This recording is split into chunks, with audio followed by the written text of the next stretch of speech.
안녕하세요. 얼마 전 홀로서기에 성공한 30대 후반 여성이에요. 저를 이용하기만 하려던 시댁과 손절한 사연 한번 들어보시겠어요? 저는 남편보다 8살 어려요. 그리고 그 이후로 결혼 전 시모가 결혼을 반대했었죠. 웃긴 건 그때 당시 제 나이가 20대 후반이었다는 거예요. 절대 어린 나이가 아닌데 그래도 시모는 결혼을 반대하더군요. 그리고 시모도 시부와 10살이나 차이가 나는데 말이죠. 결혼을 안 했더라면 차라리 나았을 텐데 어쩌겠어요. 그때는 둘이 로미오와 줄리엣이라도 된 것 같은 기분이었거든요. 반대하면 더 타오른다더니 옛말 하나 틀린 거 하나 없더군요. 남편이 처음이자 마지막으로 한 번만 만나보라며 자기 부모님을 설득했고 결국 저는 시부모를 볼 수 있게 됐어요. 그래, 내 듣기로는 아버지께서 몇 해 전에 돌아가셨다고? 네, 제가 대학 들어가고 나서 암 때문에 입원하셨다가 결국 돌아가셨어요. 어머니께서 고생이 많으셨겠구나.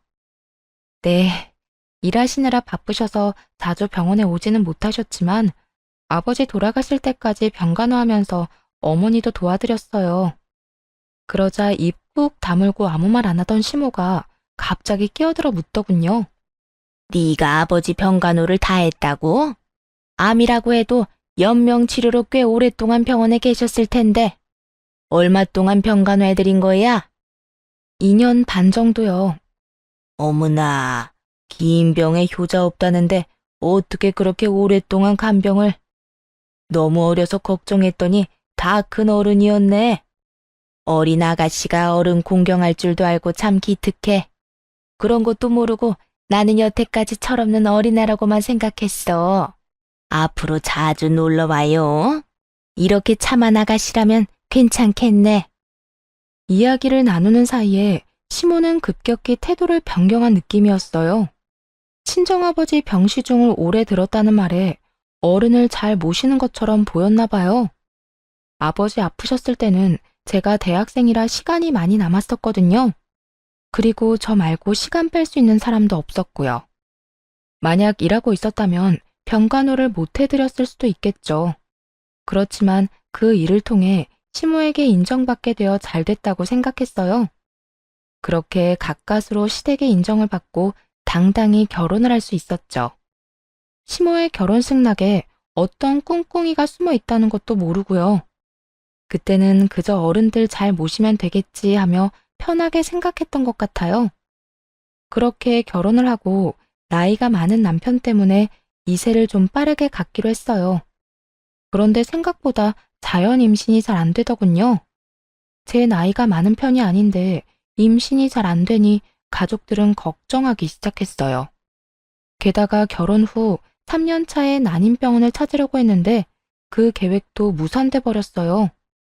시부가 뇌졸중으로 쓰러졌다는 연락을 받았거든요. 산부인과 예약을 취소하고 급히 시부가 있는 병원으로 달려갔죠. 남편은 의사와 간호사에게 붙들려 시부 상태에 대한 이야기를 듣고 있었어요. 그러던 중 시모가 다가와서 그러더군요. 아가, 네 시아버지 뇌졸중으로 실려온 거야. 당분간 입원해 있어야 하고 병원에서 통합 간병인지 뭔지를 해준다는데 네 시아버지가 워낙 깔끔한 성미잖니. 바로바로 원하는 거 안 해주면 짜증내고 기분도 많이 안 좋아질 텐데 걱정이다. 나는 늙어서 힘도 없고 아는 것도 없으니 의지가 안 될 거고. 그러니 네가 시아버지 병수발 좀 들 수 있겠니? 아버님 퇴원하시고 나서요? 아니, 퇴원하려면 아직 한참 멀었어. 그 전에 병원에서 돌봐줄 사람이 필요해. 더 할 필요는 없고 딱 네 아버지 병간호했던 것만큼만 하면 돼. 아, 그러면 일 끝나고 와서 저녁에 봐드리면 될까요? 저녁에? 제대로 병간호 하려면 일 그만둬야지. 저녁에만 필요한 거면 뭐하러 너한테 부탁하겠니? 그러니까 잘 좀 부탁한다. 네가 해본 적이 있다니 이렇게 부탁하는 거야. 일을 그만두라고요? 그건 남편이랑 상의해봐야 할 것 같아요. 저희 결혼하면서 집 산다고 지금 대출금도 많이 남았고요. 당장 일을 그만두면 수입이 확 줄어서 큰일인데. 예, 네 남편이 그 정도 능력도 없겠니? 아버지가 아픈데 돈 때문에 뭐라 하진 않겠지. 그럼 일 언제부터 그만둘지 알아보고 연락다오. 최대한 빨리 그만두고 간호 좀 해드려. 벌써부터 짜증을 내서 큰일이야. 시모는 제가 무조건 병수발을 들 거라는 생각을 하고 있더군요. 마음이 참 착잡했어요. 애를 가지려면 병원을 꼬박꼬박 다녀야 하는데 시부 병수발을 들라니. 매일매일 병수발을 들다 보면 2세 계획은 무산되고 애 없이 몇 년을 더 있어야 할 테니까요. 게다가 중간에 애가 생겨도 문제였죠. 임신했다고 병수발을 들게 하지 않으리라는 보장도 없잖아요. 혼자 아무리 고민해봐야 답은 안 나오니 일단 남편에게 말해보기로 했어요. 오빠, 어머님이 나더러 아버님 병간호하래. 내가 경험이 있으니까 부탁하신 것 같은데 우리 2세 계획은 좀 미뤄질 것 같은데 괜찮아? 괜찮지. 근데 정말로 아버지 병간호 해주려고? 너무 고맙다 진짜. 이렇게 착한 와이프 얻은 것도 복이지. 엄마는 나한테 고마워야 한다니까. 요즘 세상에 누가 시아버지 간병을 해? 근데 어머님께서 일 그만두고 아버님 병수발 들라고 하셔. 둘이 벌어도 생활비 많이 빠듯한데 어머님은 하루 종일 봐주길 원하시더라고. 뭐? 네가 일을 왜 그만둬? 저녁에만 병원에 가면 되지. 엄만 도대체 무슨 생각이신 거야? 일 그만두는 건 안 돼. 지금 들어가는 돈이 얼만데. 우리 결혼할 때 쓴 돈도 빨리 갚아야 한다고. 그럼 어떻게 할까? 그냥 저녁에만 돌봐드려도 되겠어?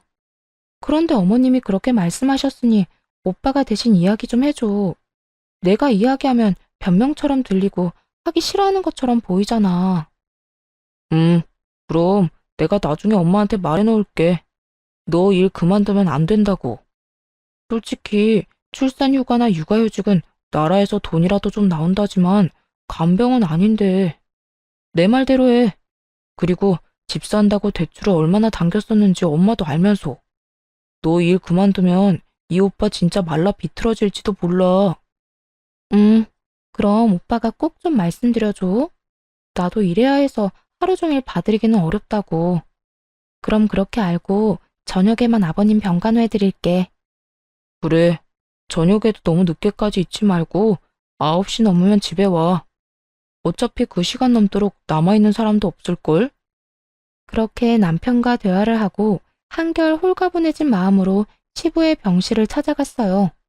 그리고 시모에게 말했죠. 어머님, 오빠한테 혹시 연락 받으셨어요? 무슨 연락? 나는 연락받은 거 없는데. 왜? 무슨 일 있니? 무슨 일이 있는 건 아니고요.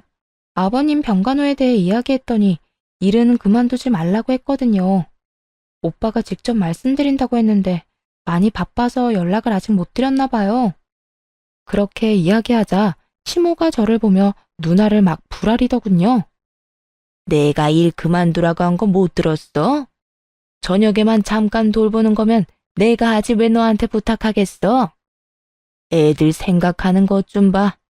어떻게 시아버지 아프고 힘들어하는데 돈 때문에 간호를 못하겠다고 해? 너 혹시 네 아버지 간호할 때도 이런 식이었니?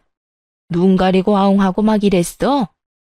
그런 게 아니라 집 대출금 갚는 것도 그렇고 혼자 일하기는 너무 힘들다면서 오빠가 저더러 일은 무조건 하라고 하더라고요. 제 몸이 하나인데 모두의 말을 들을 수는 없잖아요.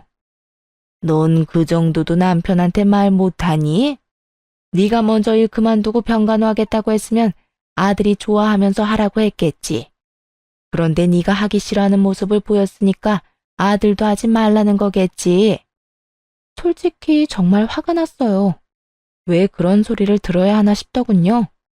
그래도 꾹 참고 웃으며 시모에게 말했어요. 어머님, 그러면 오빠한테 말 좀 해주세요. 오빠가 제 말은 안 듣더라고요. 지금 전화해서 이야기해 주시면 될 것 같아요. 내가 왜 그런 말을 해? 네가 남편 설득해서 일 그만두고 여기 와야지. 내 아들이랑 이야기해야 하는 건 너야. 가만 보니 얘가 아들이랑 내 사이를 이간질 시키려고 하네. 대체 뭐가 이간질이라는 건지 정말 묻고 싶더라고요. 그 나이를 먹도록 이간질의 뜻도 모르나 봐요. 둘의 바람을 동시에 들어줄 수가 없어서 얘기 좀 해보라는 게 어떻게 이간질인지. 딱 보니 시모는 이런 생각인 것 같았어요.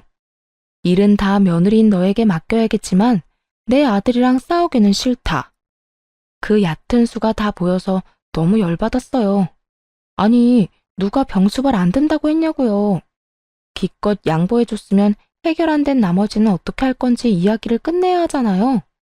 돈 때문에 절대 일을 그만두면 안 된다는 남편. 일을 아예 그만두고 하루 종일 시아버지 병수발을 들라는 시어머니. 그 사이에서 더 이상 이리 치이고 저리 치이고 싶지 않더군요. 그래서 일단 직장의 연차부터 일주일치 한꺼번에 제출했어요. 그리고 나와서 남편에게 말했죠. 오빠, 나 내일부터 일 안 해. 어머님 말씀대로 낮에도 아버님 병간호하려고. 오빠가 어머님한테 말 안 한 것 같더라. 어머님도 오빠한테 말하기 싫다고 하시고. 그래서 그냥 내가 일 그만두고 하루 종일 아버님 수발 들기로 했어. 뭐? 이렇게 갑자기 일을 그만두면 어떡해? 그럼 내가 뭘 어떻게 할 수 있는데. 어머님이 나더러 하루 종일 간병하라고 하시는데 그렇다고 어머님이랑 싸워? 그러면 오빠가 좋겠어? 구구절절 맞는 말만 하자 남편은 아무 말도 못하고 한숨만 쉬더군요. 속으로 쌤통이다 싶었어요. 그러게 미리 둘이서 이야기 다 끝냈으면 이럴 일 없잖아요. 그제야 남편도 저한테 화만 내고 있을 수는 없다고 생각했나 보더라고요. 여보세요, 엄마. 도대체 이게 무슨 짓이에요? 며느리가 시아버지를 저녁에만 봐주면 되지. 무슨 하루 종일 부려먹으라고 일까지 그만두라고 하냐고요. 너 지금 네 마누라 편드니? 걔가 뭐라고 해? 걔가 이 말 저 말 안 가리고 전하면서 우리 싸우도록 만드는 거지? 도대체 무슨 소리 하시는 거예요? 엄마가 일 그만두라고 윽박질렀다면서요. 그러니 와이프가 결국 그대로 했다잖아요. 온종일 며느리 공짜로 부려먹을 생각이면 차라리 간병인 사서 쓰세요. 아버지 앞으로 보험 나오는 것도 있잖아요. 와이프한테 한 달 월급만큼 안 줄 거면 일 시킬 생각도 말고요. 얘는 너희 아버지 앞으로 나오는 돈을 왜 그런 데다 쓰니? 아버지 아파서 또 목돈 들면 어떡하려고. 집안에 노동력이 있으면 써야지 왜 아껴? 너 능력 없니? 혼자 벌어서 살림 꾸릴 만큼의 능력도 안 돼? 제가 결혼할 때 뭐 부모 덕이라도 봤어요? 저한테서 능력 찾지 말고 엄마나 잘해요. 아빠는 엄마 남편인데 엄마가 알아서 책임지고 수발 드는 게 맞지. 일하는 며느리 직장까지 관두게 하고서 이러는 건 아니죠. 겉으로는 남편이 저를 위하는 것 같았지만 사실은 아니라는 걸 잘 알고 있었어요. 생활비가 줄면 자기 용돈도 줄 테니 그게 걱정돼서 싸워주는 거였죠. 어쨌든 손 안 대고 코 푸는 기분으로 두 사람이 싸우는 거나 잘 듣고 있었어요. 네가 이렇게까지 말이 안 통하는 인간인지 처음 알았네. 어떻게 네 아버지가 아픈데 생판 모르는 남을 간병인으로 쓰라고 할 수가 있어? 그것도 아버지 보험금으로. 아버지가 아플 때를 대비해서 들어놓은 보험이잖아요. 이럴 때 안 쓰면 언제 써요? 엄마야말로 공짜로 며느리 막 가져다 쓰지 마세요. 저녁에 잠깐 가서 봐준다는 것도 겨우 시간 내는 거였는데. 남편은 정말로 자기 혼자 외벌이 할까봐 걱정됐는지 적극적으로 나서더군요. 결국 시모는 아들한테 밀려서 돈 주고 간병인을 쓰게 됐죠. 그리고 싸우다가 의가 상했는지 저녁에도 병간호하러 오지 말라고 하더군요. 결과적으로는 매우 잘 된 거죠. 그렇게 저는 직장도 지켰고 시부 간병도 안 하게 됐어요.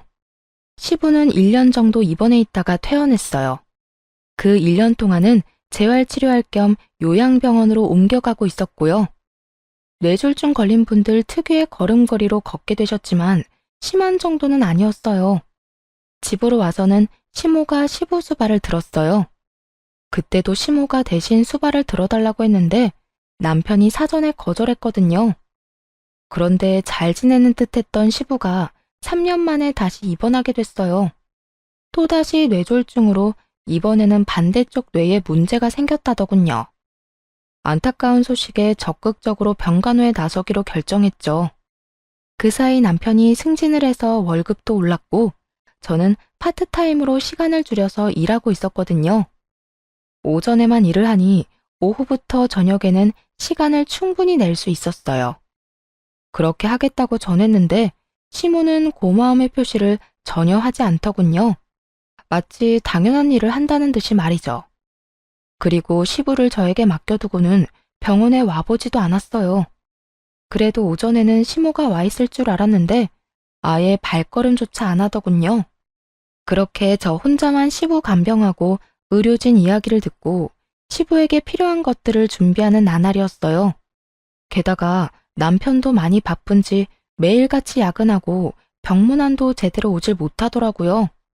그 상태로 2달 정도 흘렀는데 어느 날부터 시모가 함께 간병하기 시작하더군요. 뭐 힘쓰는 일은 제 몫이었고 시모는 그냥 의료진 말 정도만 듣긴 했지만요. 문제는 시모가 사람을 괴롭게 만든다는 거였어요. 얘, 이거 좀 문제 있어 보이지 않니? 가서 간호사한테 이야기하고 오너라. 그리고 이게 뭐야? 옆에 좀 치우고 살아. 무슨 서랍에 네 물건만 한가득하니? 이렇게 사사건건 짜증을 마구 냈죠. 하루는 집에 잠깐 갔다 와야 할 일이 있어서 시모에게 말했거든요. 어머님, 저 잠깐 집에 다녀와야 하는데 아버님 잠깐만 봐주세요. 한 30분이면 돼요. 그날은 사실 남편 생일이라 남편이 오기 전에 미역국이라도 만들어 두려고 했어요. 남편이 야근을 한다길래 저녁 시간 맞춰서 집에 잠깐 가려고 했는데 시모가 갑자기 저를 붙잡더군요. 집에는 갑자기 왜 가니? 여기 지금 할 일 안 끝난 거 안 보여? 어머님, 오늘 그이 생일인데 야근한대요. 미역국이라도 먹여야죠. 아침에 제가 일찍 출근하는 바람에 미역국도 못하고 나왔거든요. 참나, 지가 알아서 사 먹었겠지. 한 번쯤 안 먹어도 큰일 안 생긴다. 오늘 너희 시아버지 심기가 불편해 보이니까 저녁까지 있다가 가. 걱정되면 내가 아들한테 전화해주마. 다 큰 놈이 미역국 정도는 알아서 먹겠지. 시모의 말에 좀 의아해졌어요. 생일에 미역국 못 먹으면 마치 인생 말아먹는 것처럼 굴던 사람이 바로 시모거든요. 그런 사람이 아무렇지 않게 이런 말을 하다니. 솔직히 이해가 안 갔습니다.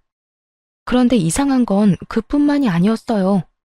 그 뒤로도 어쩌다 저녁에 집으로 가려고 하면 꼭 못 가게 하더라고요. 이상하다 싶어서 하루는 시모가 없는 틈에 간호사에게 말해두고 집으로 향했어요. 시모가 왜 집에 못 가게 하나 궁금했거든요. 그날은 토요일이라 아침부터 시부 병원에 나와 있던 상황이었죠. 그런데 오후 5시에 집으로 들어갔는데 아침과는 완전히 다른 모습이었어요. 집안 가득 여자 향수 냄새가 진하게 배어 있더라고요. 방금 전까지 누군가 있었던 것 같았어요. 게다가 목욕탕은 다 젖어 있었죠. 남편이 씻고 나간 걸 수도 있지만 결정적으로 싱크대에 2인분의 식기가 있었어요. 순간 머릿속에 수많은 생각이 지나가더군요. 남편이 누군가와 함께 있었고 씻고 방금 나갔다는 건 확실해 보였어요. 설마 바람을 피우나 싶어 초조하게 입술만 깨물고 있었죠. 남편에게 추궁할까 했지만 이 진한 향수의 주인이 여자가 아닐 수도 있잖아요. 바람은 아닐 거라는 작은 희망을 붙잡았죠. 그래도 혹시 모르니 그날 저녁 인터넷으로 녹음기를 여러 개 샀어요. 그리고 아침에 출근하기 전에 항상 그걸 틀어놓고 나왔죠. 안방, 거실, 부엌에 몰래 숨겨두고 며칠간 확인을 했어요. 처음 며칠은 조용하더군요. 그나마 이상한 점은 남편이 매일같이 늦게 온다는 점이었어요. 평일 내내 야근을 하는 건 아무래도 좀 수상하잖아요. 그러다 드디어 주말에 남편의 이중 생활이 녹음기에 딱 걸리고 말았어요. 자기야, 와이프는 내가 이렇게 집에 왔다 갔다 하는데도 모르나 봐? 몰라. 요즘 많이 바쁘거든. 그러니까 내가 너 여기로 불렀지. 밖에서 노는 것도 좋지만 역시 집이 최고잖아. 와이프 몰래 스릴도 즐기고. 오는 시간이 좀 늦어졌으면 좋겠는데 그 여자는 단 한 번을 늦게 오는 법이 없어. 그러면 우리한테는 다행이지. 쓸데없이 빨리 오진 않을 거 아니야? 그런데 우리 집은 언제쯤 계약되는 거야? 얼른 거기서 살고 싶단 말이야. 계약은 벌써 끝났지. 이제 몸만 들어가면 돼. 엄마한테 돈까지 빌려서 가는 거니까 나중에 우리 엄마한테 잘해. 알았지? 걱정 마. 내가 어른들을 얼마나 잘 모시는데. 그래도 병수발까지 들기는 좀 힘들겠지만 혹시 집에 아프신 분은 없지? 어? 그럼 아픈 사람 없어. 다들 건강하셔. 그리고 아직 그런 거 생각 안 해도 돼. 그 여자랑 이혼하고 나면 생각할 문제지. 그래서 이혼은 언제 할 건데? 언제까지 나 이렇게 외롭게 둘 거냐고. 조금만 기다려줘. 때가 되면 내가 다 알아서 할 테니까 그때까지만 좀 참아. 알았지? 그런 대화가 함께 쪽쪽 소리까지 듣고 있으려니 귀가 썩을 것 같더군요. 게다가 시모에게 돈을 빌려서 상간녀와 살 집을 마련했단 말에 정신이 확 들었어요. 순간 남편에게 전화하려다가 말았습니다.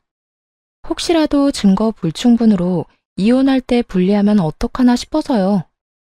지금 이 상황만으로도 충분히 억울한데 재산 분할이며 위자료도 제대로 못 받으면 정말 억울할 것 같더라고요. 시모에게는 말을 해야 하나 말아야 하나 고민했어요. 팔은 안으로 굽는다는데 제 말이 통하기는 할까 하는 생각이 들었거든요. 그래서 결국 말하지 않기로 했어요. 그리고 조심스레 증거를 모으기로 했죠. 그런데 며칠 지나지 않아서 시모가 뜬금없이 이런 말을 하더라고요. 너 요즘 돈을 어디에다 쓰니? 내가 보니까 돈 쓸 곳이 없어 보이는데 왜 집에 돈이 없다고 했어? 네? 그게 무슨 말씀이세요? 아니, 너 네 남편한테 돈이 부족하다고 나한테 돈 좀 빌리라고 말했다면서. 설마 시아버지 병수발 하는데 돈 안 줬다고 그러는 건 아니지? 그렇게 말하며 시모가 눈을 새초롬하게 떠 흘겨보더군요. 그제야 남편과 상간녀가 나눈 대화가 떠올랐어요. 시모에게 돈을 받아 둘이서 살 집을 샀다는 그 대화 말이에요. 그러자 저도 모르게 화가 확 치밀었죠. 너 남의 돈 그렇게 함부로 가져가는 거 아니다. 가족끼리 이런 말 하긴 좀 그런데 매달 꼬박꼬박 갚아줬으면 좋겠어. 아들이 나중에 한꺼번에 갚아준다고 했는데 그게 마음처럼 되겠니? 차라리 매달 조금씩이라도 돌려받는 게 마음 편하지. 혹시 돈이 없으면 친정에서 빌려서라도 갚아라. 알았니? 그 말을 듣는데 진짜 한 소리 퍼붓고 싶더라고요. 내가 그걸 왜 갚냐고요. 지금 바람난 남편놈 두고 시부 병수발 들고 있는 이 현실만으로도 열받아 죽겠는데 솔직히 이때는 증거고 뭐고 다 때려치우고 떠나고 싶은 마음뿐이었어요. 꾹 참은 보람이 있는지 남편 뒷조사를 통해 분류는 제대로 잡을 수 있었어요. 상간녀는 같은 회사 직원이었더라고요. 그런데 녹음기에 남겨진 남편과 시모의 대화가 정말 충격적이었어요. 야, 너 이제 나한테 네 마누라 잡아두라고 시키지 마라. 그년이 눈치가 빨라서 이제 둘러댈 것도 없어.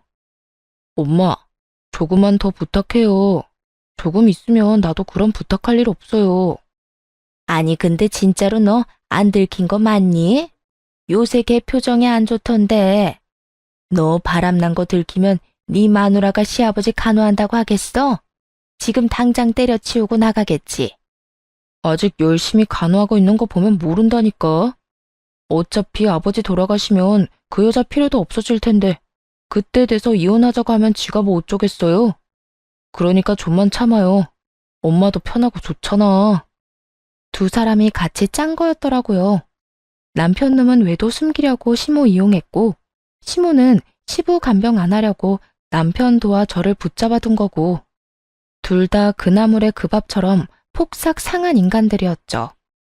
며칠 후 남편에게 아무 이유도 되지 않고 이혼하자고 말했죠. 증거를 들고 있으면서도 상간녀 이야기는 꺼내지도 않았어요. 왜냐고요? 그래야 남편놈도 뒤통수 맞은 제 기분에 반이라도 느낄 테니까요. 갑자기 무슨 이혼이야? 왜 그러는데? 아버지 병수발 드는 게 힘들어? 그러면 이달까지만 하고 그만둬도 돼. 이달 말이면 집 공사라도 끝나는 모양인가 보더군요. 그러니 우리 집을 외도 장소로 이용할 필요도 없을 것이고요. 대답도 안 하자 남편이 답답한 듯 캐묻더군요. 진짜 이럴 거야? 대답 좀 해봐. 왜 이혼하자는 건데? 당신이 생각해봐. 내가 왜 이혼하고 싶은 건지. 그렇게 말하니 더 미칠 것 같았나 봐요. 그러거나 말거나 남편 놈은 놔두고 그 다음날 바로 변호사 선임부터 했어요. 그리고 이혼 소송을 진행하기로 했죠. 변호사 선임한 날부터 당연히 시부 병간호는 하러 가지 않았어요. 발길을 뚝 끊었더니 시모에게서 전화가 오더군요. 전화를 받을 생각도 없었지만 사실 전화를 받을 수가 없는 상황이었어요. 왜냐하면 상간녀를 만나야 했거든요. 남편을 시부에게로 보내놓고 상간녀를 만나 잠깐 이야기하자며 카페로 갔어요. 남편과 같은 회사를 다니는 건 알고 있었으니 그 앞에서 기다렸죠.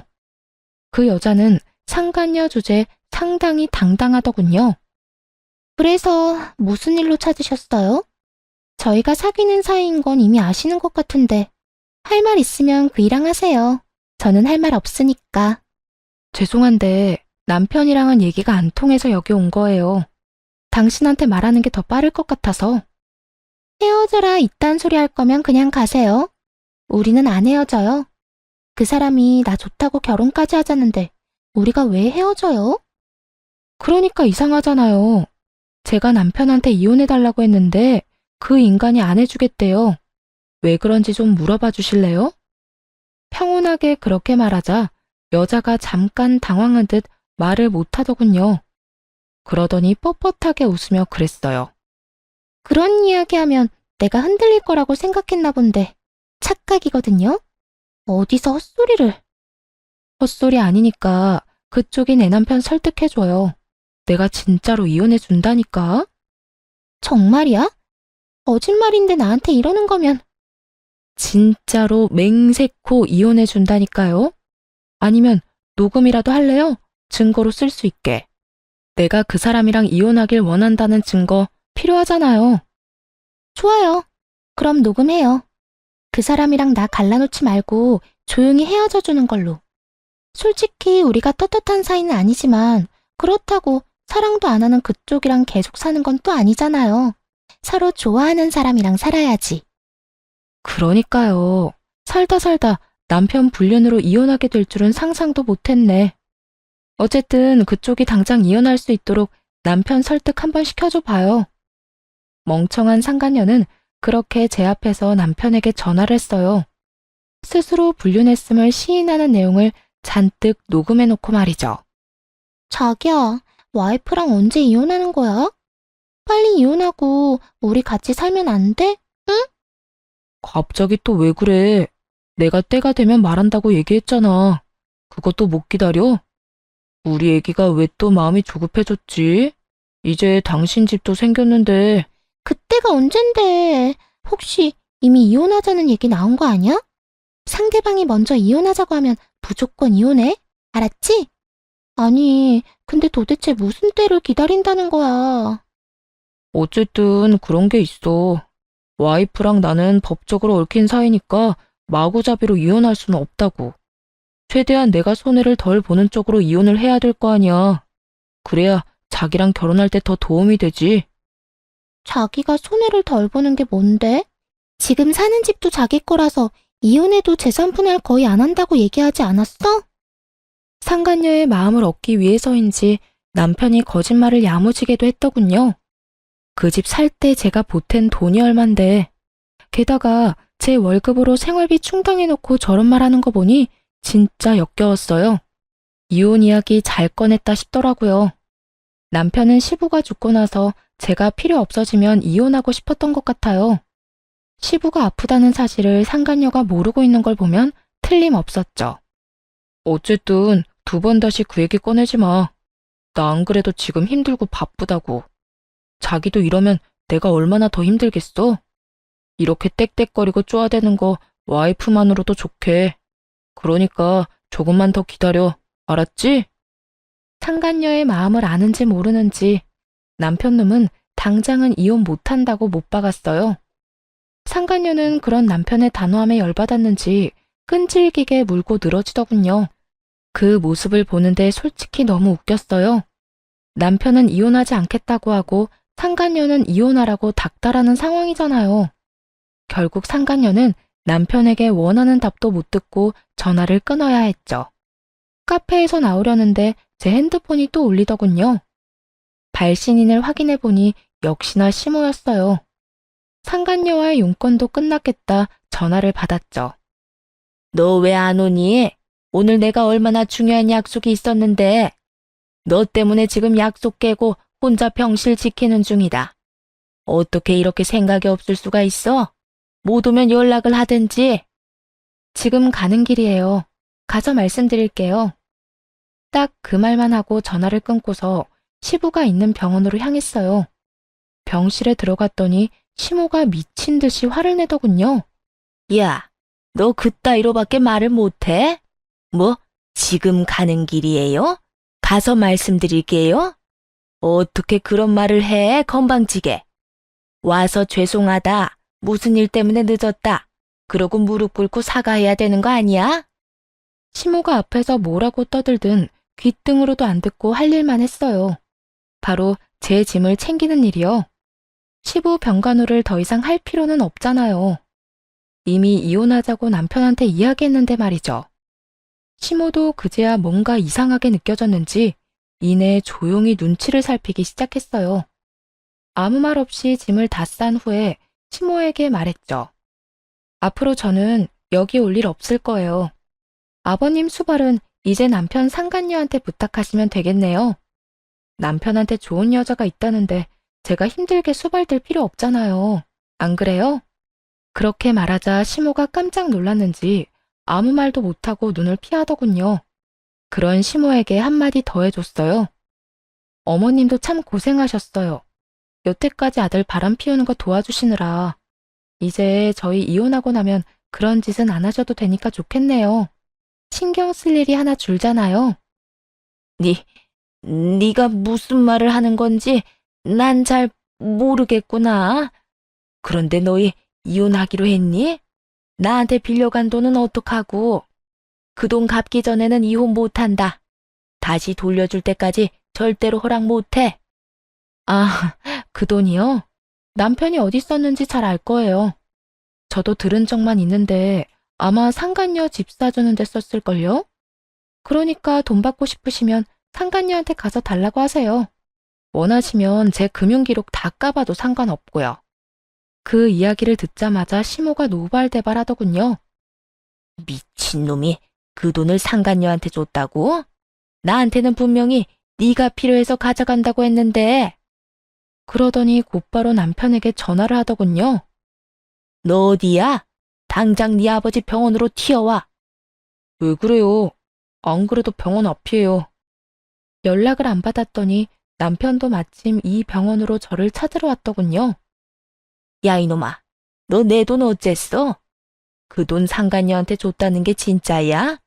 너 그년한테 얼마나 줬어? 엄마, 미쳤어? 갑자기 무슨 상관녀야. 와이프가 오해하잖아요. 무슨 착각하고 그런 말 하는지 모르겠는데 그만 좀 해요. 시모의 말에 남편 놈이 기겁을 하며 자기를 두들겨대는 시모를 떼어내더군요. 이제 와서 네 마누라한테 들킬까봐 걱정이냐? 이놈아, 이미 다 알고 있어. 네 상간녀가 내 돈 가져간 것까지 알고 있더라. 너 도대체 뭐 하고 다닌 거야? 내 돈 받을 수 있는 건 맞아?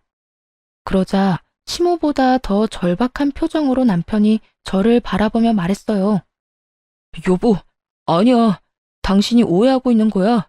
내가 다 설명할 수 있어. 나는 오해하고 있는 거 하나도 없어. 그러니까 앞으로 당신 아버지 병간호는 상간녀나 시켜. 사랑하는 남자 아버지니까 그 수발도 다 들겠지. 예비 시어머니한테 빌려간 돈도 다시 돌려줄 테고. 지금 안 보여? 어머님 돈 못 받으실까봐 눈에 핏발 선 거. 꼭 돌려주라고 전해줘. 그렇게 말하자 시모는 새삼 또 열받았는지 남편 놈 멱살을 붙들고 소리치더군요. 너 당장 내 돈 가져와. 아니면 네가 매달 이자까지 쳐서 갚든지. 무려 7천만 원이나 처먹고 입을 싹 닫아? 네가 아들놈이야? 여자한테 미쳐가지고 엄마를 속여? 아, 진짜. 그만 좀 하라고요. 지금 이대로 와이프 보내면 꼼짝없이 이혼이잖아요. 여보, 잠깐만. 저를 붙잡으려는 남편을 시모가 붙들고 아주 난리도 아니었어요. 그런 두 사람을 뒤로하고 집으로 돌아와 짐을 챙겨 나왔죠. 소장도 날아갔는지 그 뒤로 남편이 전화하고 난리 났더군요. 사실 상간녀에게 보낸 소장이 무슨 이유에서인지 한번 반송됐거든요. 그래서 다음에는 회사로 소장을 보내버렸더니 결국 소문이 다 난 거죠. 미혼인 여자가 위자료 소장 받았는데 그 이유가 뭐겠어요? 평소 남편이랑 친하게 지냈기에 사람들 입에서 입으로 아름아름 퍼져나가며 결국 회사 전체에 소문이 나버렸대요. 남편 놈이 제발 만나서 이야기하자길래 상간녀한테도 연락해서 나오라고 했어요. 셋이 만나 깔끔하게 단판 짓는 게 낫다고 생각했거든요. 여보, 진짜로 그런 거 아니야. 불륜이라니. 발뺌을 하시겠다. 이거 보세요. 이미 당신 상간녀가 바람난 거 시인했고 녹음까지 다 해놨어. 증거자료 한번 들어볼래? 상간녀 음성이 녹음된 파일을 들려주니 남편 놈이 이를 꽉 깨물더군요. 그러고는 너무 열받았는지 마침 이쪽으로 오던 상간녀에게 소리를 꽥 질렀어요. 너 미쳤어? 어? 바보 천치가 아닌 이상 네가 유부남이랑 만난 걸 인정하는 녹음을 왜 해? 당연히 이 여자가 이혼해준다고 하니까 그랬지. 아니, 자기야말로 이게 나한테 화낼 일이야? 언제는 이혼하고 나랑 살고 싶다며. 그런데 이제 와서 화내는 거 보니까 이혼 진짜로 하기 싫었나 봐. 아니, 자기야, 그게 아니라. 이 쓰레기야. 내가 장난감처럼 보여? 너 그 집도 온전히 네 거 아니라며? 또 너네 엄마가 집안에 아픈 사람 있어서 병수발까지 들어야 한다고 하더라? 회사에도 소문 다 나서 지금 열받아 죽겠는데. 헤어져. 나 이런 식으로 너랑 만날 생각 없어. 자기야, 잠깐만 있어봐. 내 말 좀 들어보라고. 야, 너 내가 준 돈은 돌려줘야 할 거 아니야? 이 미친놈아. 그 돈은 내 위자료야. 너한테 돌려줄 필요 없다고. 너 같은 사기꾼한테 당한 거 생각하면 그것도 싼 거지. 상간녀와 사이가 틀어지는 바람에 남편 놈은 그쪽을 달래느라 정신이 없었어요. 하긴 저하고는 이미 법적으로 정리가 되어가고 있었으니까요. 남편 입장에서는 저쪽이라도 건져야 자기 살구멍이 보이지 않았겠어요? 그렇게 저와 남편은 이혼하게 됐어요. 당연히 남편의 불륜, 시부를 모시던 제 상황 등이 참작되어 제게 유리하게 끝났죠. 그런데 판결이 나고 전 시모가 친정까지 저를 찾아왔더군요. 얘야, 이제 그 여자랑 우리 아들 헤어졌어. 그러니까 다시 제자리로 돌아오거라, 응? 우리 아들 혼자서 힘들어하는 거 보니 내가 더 힘들구나. 너도 어차피 이혼하고 힘들지 않니? 우리가 앞으로 너 하고 싶은 대로 다 하게 해줄 테니. 아주머니, 저는 다시 돌아갈 생각 추호도 없어요.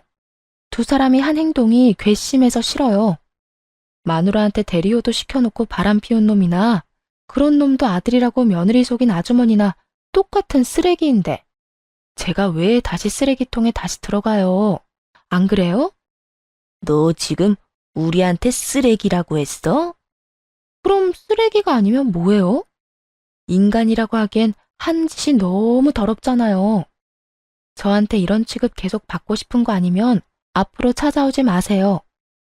결국 전 시모는 좋은 소리 하나도 못 듣고 쫓겨나듯 나갔어요. 정말 괘씸하기 짝이 없었어요. 사람을 한껏 기만해놓고 이제 와서 다시 돌아오라뇨? 제대로 용서를 구한 적도 없으면서 그저 자기들이 힘들어서 찾아왔으면서 이혼하고 나서 전 남편이 힘든 상황에 처한 건 맞아요. 아니, 자기가 뿌린 대로 거둔 상황이죠. 저한테 재산 분할해주고 위자료까지 줘야 해서 살고 있던 집도 팔아야 했고 상간녀와는 싸우고 헤어지는 바람에 그쪽 집으로도 돌아갈 수 없게 됐거든요. 그러니 결국에는 자기 부모님 댁으로 비집고 들어갔다고 하더군요. 게다가 전 시모는 병수발 들어주던 며느리 잃고 아들에게 빌려준 돈도 못 받았어요. 상간녀가 집을 팔긴 했지만 그 돈을 상간녀 위자료로 저한테 줬다고 하더라고요. 상간녀는 자기 돈으로는 절대 줄 생각 없다고 말했다고 하고요. 전 남편에게는 그게 말도 안 되는 일이었나 봐요. 헤어졌으니까 상간녀 위자료는 네가 내라며 상간녀를 엄청 쫓아다녔다고 하더군요. 그렇게 죽고 못 살 것처럼 사랑하더니 한순간에 죽일 것 같은 원수지간이 된 게 웃기지도 않았어요. 저딴 가벼운 사랑 때문에 제 인생이 망가지다니 조금 씁쓸하기도 했어요. 얼마 전에 전 시부가 입원한 병원에 간 적이 있어요. 가까운 지인 한 분이 입원하게 돼서 병문안을 하러요. 그런데 하필 전 시부 병실과 가까웠는지 안에서 얘기하는 소리가 다 들리더군요. 전 시모와 전 남편 목소리였어요. 너, 내 돈 언제 갚을 거냐? 능력도 없는 놈이 개집질하다가 이혼당하고 돈까지 날려? 너를 믿은 내가 바보지. 그 돈이 어떤 돈인데? 내 노후 자금 탈탈 털어서 상간녀한테 갖다 바친 네 놈이 제일 나빠 이놈아. 그러는 엄마는 뭐 잘한 거 있어? 아버지 병수발 들어야 하는 건 왜 그 여자한테 미리 말해가지고. 그 여자랑 헤어졌으니까 그 돈을 못 받은 거지. 아우, 진짜 미쳐서 돌아버리겠네.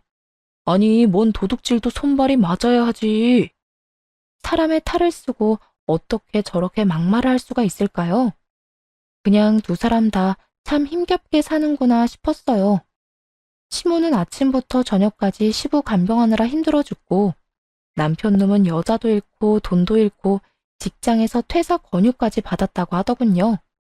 결국 권고사직으로 퇴사했다는데 지금쯤 두 사람이 반성은 하나 궁금하긴 하네요. 몇 번이고 연락이 왔지만 다 거절했어요. 저도 이제는 제 인생 살아야 하지 않겠어요? 한동안은 후련하기도 했지만 눈물도 많이 흘리며 지냈어요. 사랑을 잃어서 아프다기보다는 배신당한 아픔이 참 컸거든요. 다른 사람을 이제 믿을 수 있을까? 의문이 들기는 하지만 그래도 아직 세상에는 좋은 사람도 많다는 걸 믿고 싶네요. 긴 글 읽어주셔서 감사합니다. 모두 행복한 하루 되세요.